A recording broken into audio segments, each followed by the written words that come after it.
Çoxsəsliliyin səsi Araz News radiosunu dinləyirsiniz.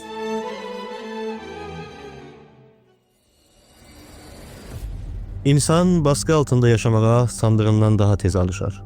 İlk günlərdə ədalətsizlik ağır gələr, sonra adiləşər, ən sonunda da görünməz olar. İqtidar tam da bu nöqtədə güclənər. Qorxunun artıq daşınılmadığı, amma hər kəsin onu hiss etdiyi yerdə. Susqunluq burada bir tərcih deyil, bir alışkanlıqdır. İnsan susduqca nizam sağlamlaşar, nizam sağlamlaşdıqca insan təkləşər və bir gün insan öz susqunluğunu savunan duruma gələr. İnqilab bu susqunluğun sındığı andır. Amma inqilab umudla deyil, zorluqla doğar. İnsanlar daha yaxşı bir dünya xəyali ilə deyil, mövcud dünyanın artıq daşınılmaz halə gəlməsi ilə ayağa qalxarlar. Yenə də hər ayaqlanma azadlıqla sonuçlanmaz. Amma hər öfkə ya nifrət ədalətin önünə keçərsə, əgər məqsəd insanı qorumaq yerinə gücü ələ keçirmək olarsa, inqilab öz ziddinə çevrilər. Əsl məsələ nizamı yıxmaq deyil, yıxımın içində insan ləyaqətini ayaqda tuta bilməkdir. Ben Altay Urmulu. Siz Araz News radyosunda Azadlık ve Adalet verilişinin 15. bölümünü dinleyirsiniz. Bu yayın İnqilab üzerine apardığımız mübahisələrin 3. hissəsidir. Daha önce İnqilabın anlık bir partlama olmadığını, belli şərtlərin, belli dönüm nöqtələrinin bir yerə gəlməsiyle mümkün hale geldiğini danıştık. İndi isə eyni yolun biraz daha ilərisindəyik. Çünkü bəzi sorular cavablandıkça yeni sorular doğar. Bu verilişte o soruların arkasınca gedəcəyik. Susqunluğun ne zaman birikime çevrildiğini, hansı şərtlərdə bu birikimin siyasi bir mücadiləyə çevrildiğini ve neden her inqilabçı durumun inqilabla sonuçlanmadığını danışacağıq. İndiyə qədər inqilabı tək bir ana veya tək bir səbəbə endirmədən ələ aldıq. İnqilabın öz-özünə partlayan bir öfke olmadığını, belli şərtlərin zaman içində birikməsiyle ortaya çıxan bir proses olduğunu danıştık. İnsanların dünyanı dərk etmə biçiminin dəyişdiyi, gözləntilərlə reallıq arasındakı fasilənin açıldığı anların necə kritik dönüm nöqtələri yaratdığını mübahisə etdik. Bu mərzlər aşıldığında ictimai huzursuzluğun adi bir narazılıq olmaqdan çıxıb siyasi bir məna qazandığını gördük. Amma hələ də cavablanmamış bir soru var idi. Əgər bu qədər şərt bir yerə gəlirsə, əgər ictimai narazılıq bu qədər dərinləşirsə, nədən hər inqilabçı durum inqilabla sonuçlanmaz? Bu verilişdə tam da bu sorunun izinə düşəcəyik.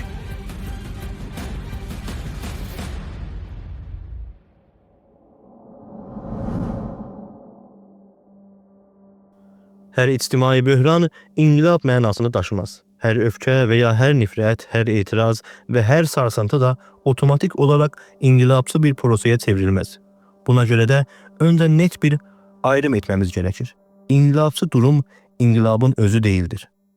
İnqilabçı durum cəmiyyətdə mövcud nizamın sorğulanmağa başladığı, alışılmış qəbulların zəiflədiyi və insanların əskisi kimi davam edə bilməz duyğusunu paylaşdığı bir mərhələdir. Bu mərhələdə huzursuzluq ya narahatlıq yaygındır. Məmnuniyyətsizlik dərindir. Lakin hələ yönü və cəhəti və sonucu bəlli deyil. İnsanlar narahatdılar, amma bu narahatlıq və narazılıq tək başına siyasi bir hədəfə çevrilmiş değildir. İctimai narazılıq ilə siyasi sonuc arasındakı fərq tam burada ortaya çıxar. Narazılıq fərdlərin və qrupların yaşadıkları problemlərə verdikləri təpkidir. Siyasi sonuc isə bu təpkilərin ortak bir məna, ortak bir yön və ortak bir hədəf qazanması ilə yaranar. Əgər bu dönüşüm baş verməzsə, öfkə dağlar, yorular ya da bastırılar. Buna görə də böhran yaşayan hər cəmiyyət inqilab yaratmaz. Çünki böhran yalnız bir başlanğıc nöqtəsidir. İqtisadi sıxıntılar, sosial ədalətsizliklər ya da siyasi baskılar cəmiyyəti sarsıda bilər. Amma bu sarsıntı tək başına yeni bir nizam yaratmaz. Bəzi cəmiyyətlər böhran ilə birlikdə öz içinə qapanar. Bəziləri uyum yolları axtarar. Bəziləri isə dəyişimi təxirə salmağı seçər. İnqilabçı durum bir ehtimal sahəsidir. Nə qaçılmazdır, nə də öz-özünə sonuç verər. Bu ehtimalın hansı yönə çevriləcəyi yalnız problemlərin dərinliyinə deyil, bu problemlərin necə daşındığına, necə təşkilatlandığına və necə siyasi bir mücadiləyə çevrildiyinə bağlıdır. Buna görə də bir sonraki adımda bu soruya yaxınlaşmaq gərəkir. İqtisadi böhranlar bu prosesinin harasında durur və nədən çox vaxt tək başına bəlirləyici olmaz. İqtisadi böhran dedildiyində çoxu insan eyni sonuca çatır. Bu şərtlərdə inqilab qaçılmazdır və həttəmən inqilab olacaq. Halbuki tarix bu düşüncənin nə qədər yanıldıcı ola biləcəyini dəfələrlə göstəribdir. Çünki yoxsulluq tək başına insanları ayağa qaldırmaz. Əksinə, çox vaxt insanları daha təmkinli, daha çəkingən və daha yalnız bir vəziyyətə gətirir. İnsanlar uzun müddət zor şərtlər altında yaşaya bilərlər. Gəlirlər düşər, işsizlik artar, həyat bahalaşar.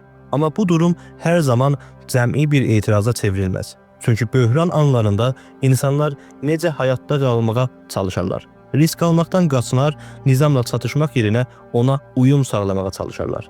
Buna görə də ağır iqtisadi qoşullar və ya şərtlər bəzən inqilabı sürətləndirmək yerinə təxirə salan bir təsir yaradar. Burada kritik və önəmli olan şey yoxsulluğun özü deyil, yoxsulluğun necə dərk edildiyidir. Əgər insanlar yaşadıkları sıxıntını qaçılmaz, keçici və ya şəxsi bir problem kimi görürlərsə, bu durum siyasi bir təpkiyə çevrilməz. Böhran fərdi bir mücadiləyə məhdudlaşar və ictimai bir yön və ya cəhət qazana bilməz. Amma işlər hər zaman bu şəkildə qabağa getməz. Bəzi dönəmlərdə inqilablar tam da iqtisadi yaxşılaşmanın başladığı anlarda ortaya çıxar. Tolidin artdığı, şəhərlərin böyüdüyü, təhsil səviyyəsinin yüksəldiyi dönəmlərdə gözləntilər sürətlə genişlənər. İnsanlar yalnız həyatda qalmaq istəməzlər. Daha adil bir pay, daha çox söz haqqı və daha görünür bir gələcək tələb etməyə başlarlar. Baxın, bu nöqtədə iqtisad bambaşqa bir rol özünə alar. Yaxşılaşma umud yaratar, umud isə gözləntini böyüdər. Əgər bu gözləntilər qarşılanmazsa, narazılıq daha kəskin hala gələr. Problem artıq ac qalmaq deyildir. Problem haqsızlıqdır. İnsanlar özlərini yalnız yoxsul deyil, kənara atılmış, dışlanmış hiss etməyə başlarlar. Bu duyğunun siyasi qarşılığı çox daha güclüdür. Buna görə də iqtisad inqilabçı proseslərdə bəlirləyici və ya təyin edici bir nədən deyil, sürətləndirici bir faktor olaraq çalışar. Böhran var olan narahatlığı dərinləşdirər, böyümə isə gözləntiləri yüksəldər. Amma hər iki durumda da sonuc iqtisadi verilərdən ya amarlardan daha çox bu qoşulların və şərtlərin necə siyasi bir məna qazandığına bağlıdır. Qısacası, iqtisad tək başına bir qapı açmaz. O qapını açan şey insanların yaşadıkları iqtisadi durumu ortaq bir ədalətsizlik kimi görməyə başlamasıdır. Və bu nöqtədə başqa bir soru daha önəm qazanar. Əgər böhran hər zaman inqilab doğurmursa, baskı altında yaşayan cəmiyyətlər nədən uzun müddət səssiz qala bilirlər?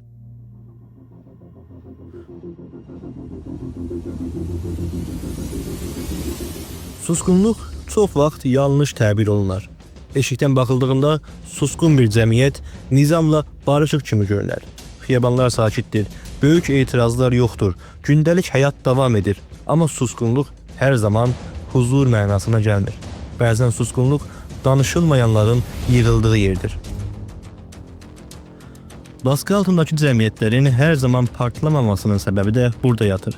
Çünki baskı yalnız qorxu tolid etməz, eyni zamanda alışqanlıq da tolid edər. İnsanlar zamanla mərzlərini öyrənərlər.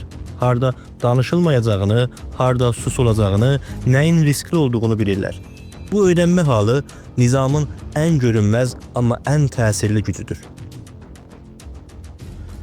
Baskı artdığında gözlənilən şey çox vaxt ani bir təpki olar. Halbuki pratikdə tez-tez görülən başqa bir durum vardır. İnsanlar geri çəkilir, daha az görünür, daha az təmas edir və daha az tələb edirlər. Bu geri çəkilmə nizam baxımından bir rahatlıq kimi algılanar. Amma əslində bu yalnız təxirə dayanan bir təvazun və ya bir dəngədir.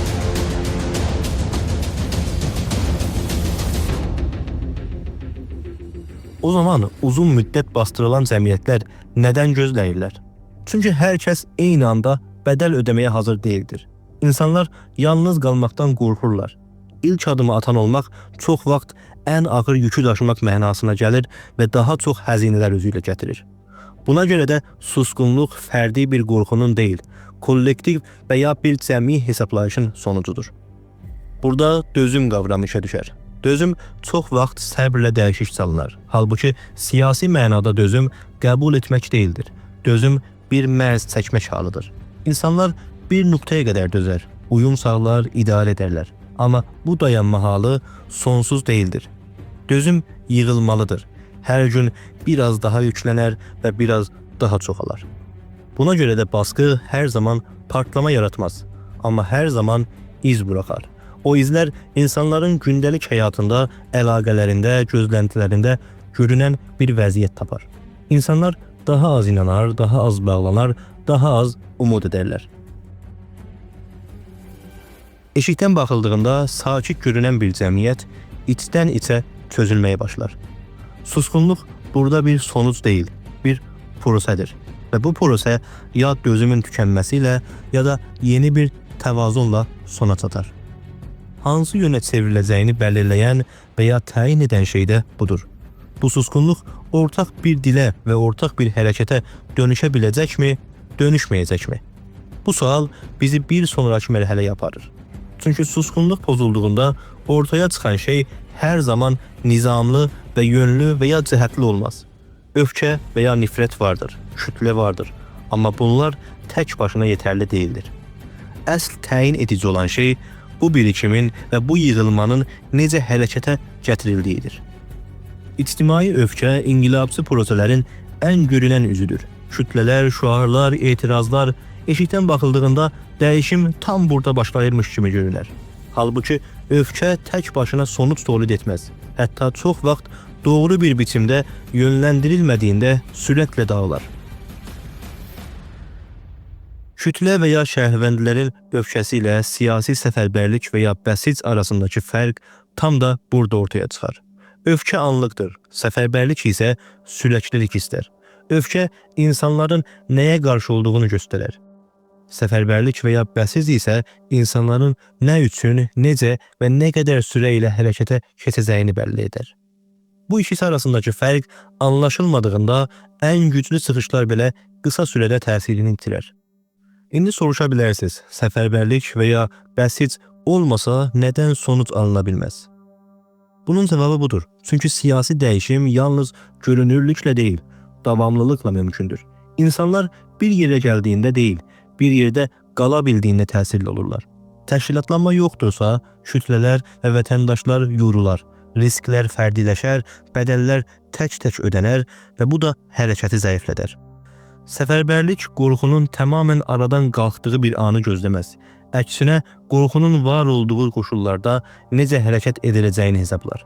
Kim nə zaman görünür olacaq, kim arxa planda qalacaq, hansı adım nə qədər bədəl doğuracaq, bunlar öz-özünə ortaya çıxmaz. Bəsic və ya səfərbərlik bu bəlirsizliyi idarə etmə biçimidir. Təşkilatlanmanın zamanı və ritmi bu nöqtədə təyin edicidir. Hər an hərəkətə getmək doğru deyildir. Hər gecikmə də strateji deyildir. Yanlış zamanda edilən çağrılar kütlələri tükədər. Gec qalınan həmlələr isə fürsət anını qaçırar. Buna görə də bəsic yalnız insan sayısı ilə deyil, zamanlama duyğusu ilə ölçülər. Ritm dediyimiz şey də tam olaraq budur. Hərəkətin nə zaman sürətlənəcəyi, nə zaman yavaşlayacağı, nə zaman geri çəkiləcəyi. Bu ritm tutturulmadığında öfkə öz ağırlığı altında əzilər. Tutturulduğunda isə kiçik bir hərəkət gözlənilməyən ölçüdə böyüyə bilər.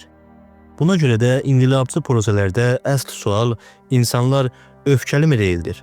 Əsl sual budur. Bu öfkə ortaq bir hədəfə doğru daşına bilərmi? Əgər daşına bilmirsə, öfkə keçicidir. Əgər daşına bilərsə, siyasi bir güc halına gələr. Və tam burada başqa bir unsur daha işə düşər. Çünki səfərbərliyi ayaqda tutan şey yalnız təşkilat deyil, eyni zamanda məna və anlamdır. İnsanlar nədən birlikdə hərəkət etdiklərini bilmədiyində ən güclü quruluş belə dağıla bilər. Bu da bizi bir sonraki başlığa aparır. İdeoloji nədən bir bəzək deyil, prosəni ayaqda tutan bir çərçivədir. İdeoloji çox vaxt yanlış anlaşılır. Sanki hərəkətin üzərinə sonradan əlavə edilən bir şüarlar bütünüymüş kimi düşünülür. Halbuki ideoloji inqilabçı proselərdə bir vitrin deyil, yön və cəhət duyğusudur. İnsanlara yalnız nəyə qarşı olduqlarını deyil, hara doğru yeridiklərini izah edir. Bir hərəkətin kütləvi olması onun güclü olduğu mənasına gəlməz. Güc, fərqli kəsimlərin eyni hədəf ətrafında qala bilməsindən doğar. İşçilər, öğrencilər, yoxsullar, orta təbəqələr bu qrupların tələbləri eyni deyildir. Hətta çox vaxt bir-biri ilə ziddiyyət də təşkil edər. İdeoloji bu ziddiyyətləri yox etməz, amma ortaq bir çərçivəyə yerləşdirir. Hər kəsə özünü aid hiss edə biləcəyi bir məna sahəsi qurar. İdeolojinin birləşdirici vəzifəsi də tam buradadır. Nədən birlikdəyik sorusuna verilən cavab net deyilsə, birlikdəlik uzun müddət sürməz. İnsanlar eyni anda xiyabana çıxa bilər, amma eyni anda geri çəkilməyə də başlaya bilər. Çünki məna yoxdursa, fədakarlığın mərzi də bəlirsizdir. Məna tolid etməyən hərəkətlər bu yüzdən dağılar. İlk günlərdə güclü görünən çıxışlar qısa sürədə çözülər. Hər kəs öz səbəbi ilə oradadır, amma ortaq bir anlatım olmadığı üçün yön və cəhət itər. Hərəkət ya sərtləşər, ya da içinə qapanar. Hər iki durumda da ictimai bağlantı zəiflər. İdeoloji bu çözülməni əngəlləyən şeydir. Hərəkətin ritmini qoruyar, tələbləri sıralar, öncəlikləri bəlli edər, nə zaman irəli gediləcəyini, nə zaman durulacağını, nəyin vazgeçilməz olduğunu göstərər. İnsanlar yalnız olmadıklarını, eyni hekayənin parçası olduqlarını hiss etdiyində qalarlar. Buna görə də ideoloji prosesini ağırlaşdıran bir yük deyil, daşıyan bir omurğadır. Təşkilatlanma bu omurğa üzərinə qurular. Səfərbərlik ya bəsit bu çərçivə içində məna qazanar. Əks halda öfkə dağılar, enerji boşa xərclənər, hərəkət öz içinə tökər.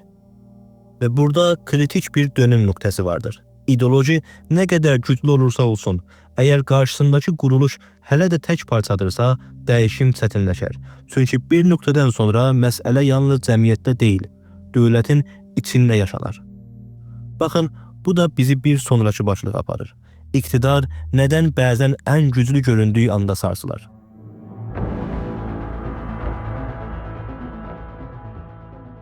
Proseslər yalnız cəmiyyətdə yaşanmaz.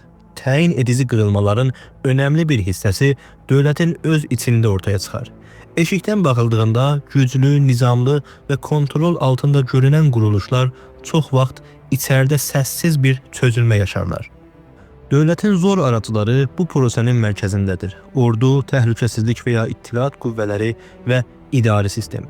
İqtidarın yalnız əmr verən üzü deyil, eyni zamanda bu əmrlərin uygulanıb-uygulanmayacağını bəlli edən mekanizmalardır. Əgər bu aracılar arasında uyğunluq varsa, ictimai hərəkətlər məhdudlaşdırıla bilər. Amma bu uyğunluq pozulduğu zaman tablo sürətlə dəyişir. Dövlət içi bölünmələr çox vaxt açıq bir çatışma olaraq görünməz. Bəzən bir əmr gedikər, bəzən fərqli qurumlar eyni hadisəyə fərqli təpkilər verərlər, kimi zaman sərtlik artar, kimi zaman gözlənilməyən bir yumuşaqlıq görülər. Bu tutarsızlıqlar yalnız texnik problemlər deyildir. İqtidarın qərar alma zərfiyyətinin zəiflədiyini göstərər. Çünki güc yalnız baskı uygulaya bilmək deyildir. Güc eyni zamanda uyğunluğu qoruya bilməkdir.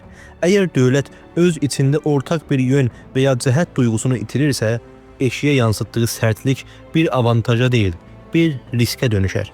Cəmiyyət bu çatlaqları fərq etdiyində qorxu yerini tərəddüdə buraxar. Bu nöqtədə önəmli olan şey dövlətin tamamən dağılması deyildir. Çox vaxt çözülmə qismi və bəlirsizdir. Amma bu bəlirsizlik siyasi təvazunları və dəngələri sarsıtmağa yetərlidir. Çünki iqtidarın ən böyük dayağı hər şeyin kontrol altında olduğu algısıdır. Bu algı zədələndiyi zaman güc artıq əskisi kimi inandırıcı olmaz. Dövlət içindəki çatlaqlar tək başına inqilabı yaratmaz. Amma inqilabçı prosesin önündəki ən böyük əngəllərdən birini aradan qaldırar. Zor aracılarının qərarsızlaşdığı, bürokrasi və ya idari sistemin yön və cəhət duyğusunu itirdiyi anlarda siyasi sahə genişlər. Daha öncə mümkün görünməyən həmlələr bir anda real və həqiqi halə gələr. Buna görə də inqilabçı proseslərin taleyi yalnız xiyabanda deyil, qurumların içində də bəlli olur. İndi bu sualı soruşa bilərik.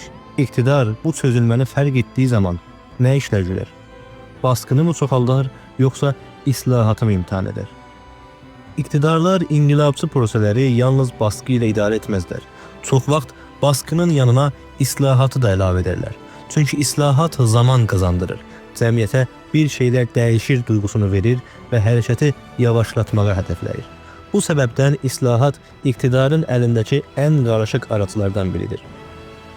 Rejimin islahatla zaman qazanma çalışması ümumi olaraq iki məqsəd daşıyır. Birincisi, ictimai baskını düşürmək və hərəkətin ritmini pozmaq, ikincisi isə fərqli qrupları bir-birindən ayırmaq. İslahat hər kəsə eyni anda xitab etməz. Bəzi kəsimləri umudlandırırkən bəzilərini kənarda buraxar. Bu durum hərəkətin içindəki ortaqlığı zəiflətməyi amaclayır. Amma islahat hər zaman gözlənilən təsiri yaratmaz. Bəzi durumlarda islahatlar səfərbərliyi bastırmaq yerinə daha da sürətləndirir. Çünki islahat iqtidarın məzlərini görünür qılır. İnsanlar daha öncə imkansız görünən şeylərin mümkün ola bildiyini fərq edirlər. Bu fərqindəlik tələblərin genişlənməsinə yol açır. Bu edilə bilirsə, nədən daha çox olmasın sorusu artıq cəmiyyətin içində ortaya çıxır. Burada bəlirləyici olan şey islahatın zamanlanmasıdır. Yanlış zamanda gələn islahat sakitləşdirmək yerinə təhrik edər. Hərəkətin yüksəldiyi bir anda edilən məhdud dəyişikliklər təmin yaratmaz. Əksinə öfkəni dərinləşdirər. Çünki gözlənti artıq yüksəlmişdir və kiçik adımlar yetərsiz görünər. Baskı ilə islahat arasındakı təvazun və ya dəngə də bu nöqtədə kritik və önəmli hala gələr. Sərtlik artdıqca islahatın inandırıcılığı azalar. İslahat vədləri baskı ilə birlikdə gəldiyi zaman səmimi görünməz. Cəmiyyət bu həmlələri həqiqi bir dəyişim deyil, başqatma kimi algılar. Bu algı yerləşdiyində isə islahat tərs təsir yaratar. Yanlış hesab tam olaraq burada ortaya çıxar. İqtidar islahatla kontrolu geri alacağını düşünərkən əslində hərəkətin yönünü daha da netləşdirə bilər. İnsanlar nəyin mümkün olduğunu gördüklərində geri dönmək istəməzlər. İslahat prosesini durdurmaq yerinə yeni bir dönüm nöqtəsinin aşıla bilməsini sağlayar. Buna görə də islahat inqilabçı proselərdə etibarlı bir arac deyildir. Doğru zamanda və doğru ihatədə edilmədiyində iqtidarın manovr sahəsini genişlətməz, bəlkə də daha çox daraldar. Və bu nöqtədə artıq məsələ buna dönüşər. Əgər islahat da, baskı da dəngəni sağlamayırsa, proses hara gedir? Bu soru bizi son mərhələyə aparır. İnqilabçı anın özünə.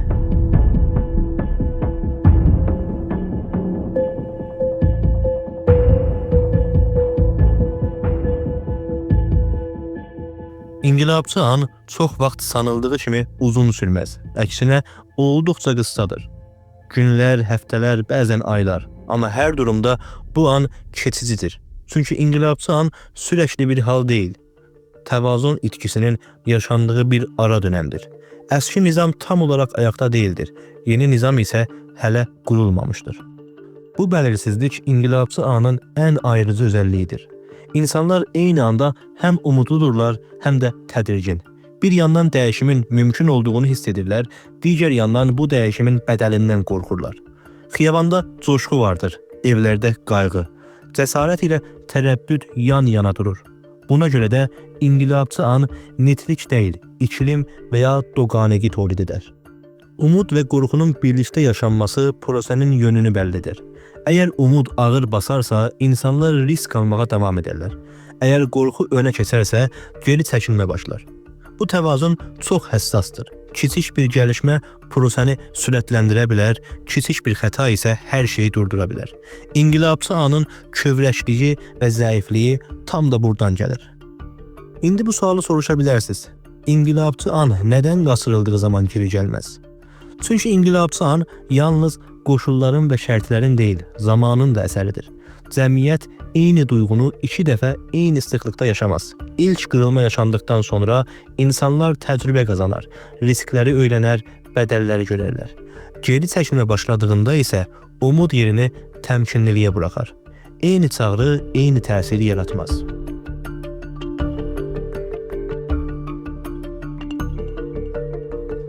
Ayrıca iktidar bu anı boşa geçirmez. İnqilabçı an bağlandıktan sonra nizam özünü yenidən toparlar. Baskı yenidən təşkilatlanar, kontrol mekanizmaları gücləndirilər və sahələr də daralar. Bir dəfə bağlanan bu aralıq asanlıqla yenidən açılmaz. Buna görə də inqilabçı an təkrar edilə bilən bir fürsət deyildir. O ya yaxalanar ya da itirilər və çox vaxt tarix bu anların deyil, qaçırılan anların hesabını tutar. Bu veriliş boyunca danışdığımız hər şey bizi buraya gətirdi.